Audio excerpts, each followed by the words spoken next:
Olá! O estudo da indutância é um dos mais desafiantes na área de eletricidade.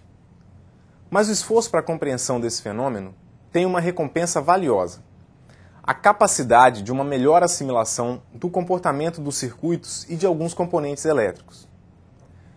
Os conceitos que serão apresentados nessa aula constituem uma ampliação dos conhecimentos adquiridos no estudo do eletromagnetismo. Portanto, vamos primeiro relembrar dois fatos importantes.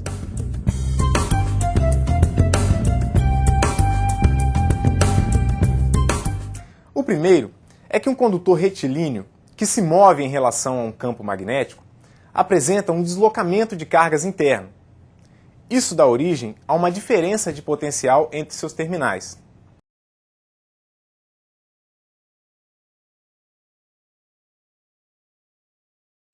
O segundo é que a corrente elétrica em um condutor dá origem a um campo magnético em torno dele, cuja orientação segue a regra da mão direita. À medida que a intensidade de corrente aumenta ou diminui, o campo magnético varia, ficando mais ou menos intenso. Mesmo num condutor retilíneo, a expansão e a contração do campo magnético acabam induzindo uma força eletromotriz no próprio condutor.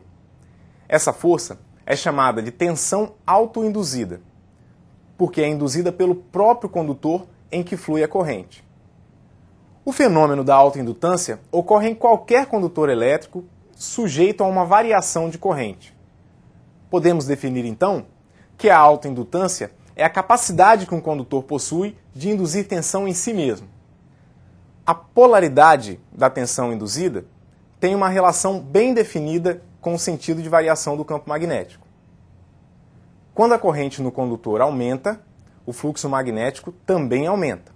Esse fluxo corta o condutor, induzindo nele uma tensão de polaridade oposta ao sentido da corrente. Já quando a corrente diminui, a tensão induzida tem uma polaridade tal que favorece o fluxo da corrente. Desta maneira, a tensão induzida se opõe à diminuição de sua intensidade. Os efeitos da autoindução são definidos pela lei de Lenz da seguinte forma: a tensão induzida em qualquer condutor é de polaridade tal que se opõe ao efeito que a produziu. Assim, o fenômeno da autoindutância pode ser encarado como uma oposição à variação de corrente.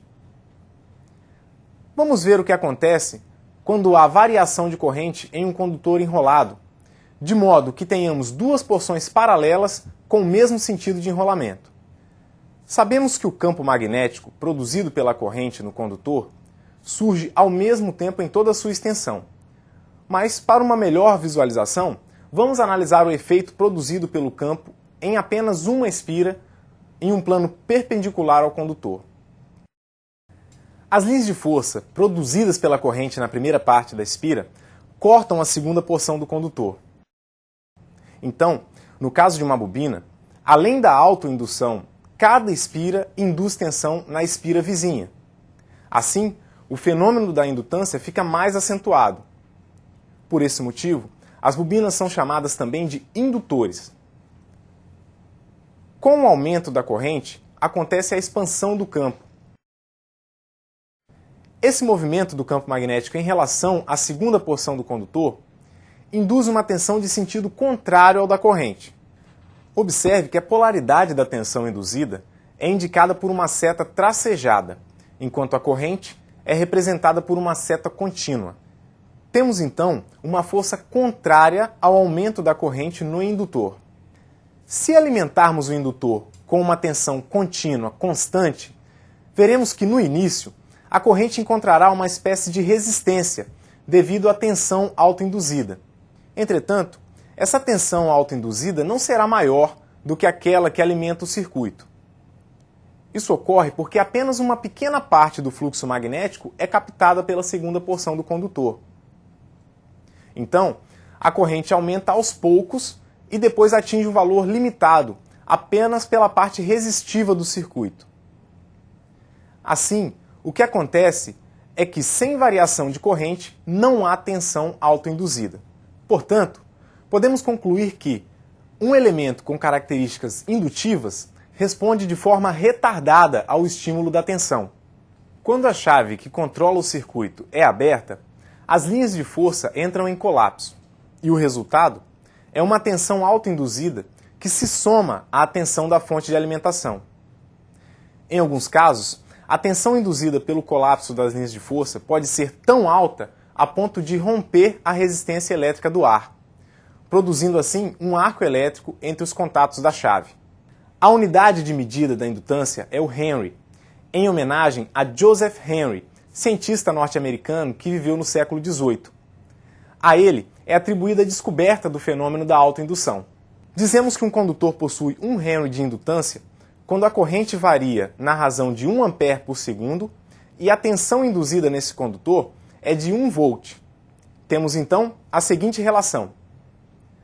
Tensão induzida é igual à indutância multiplicada pela variação de corrente em relação ao tempo, onde V é a tensão induzida em volts, L é a indutância em Henry e ΔI é a variação de corrente que acontece no intervalo de tempo ΔT.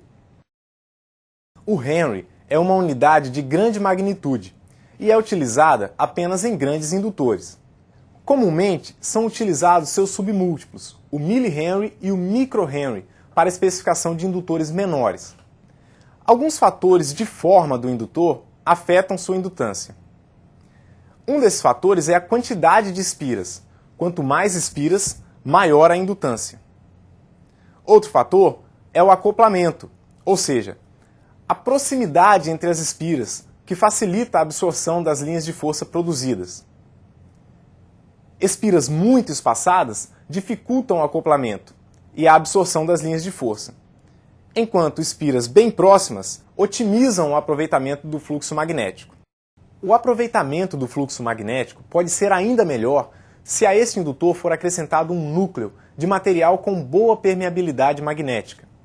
Então são 3 os fatores principais que influenciam na indutância: o número de espiras no condutor, a proximidade entre as espiras e a permeabilidade do material do núcleo.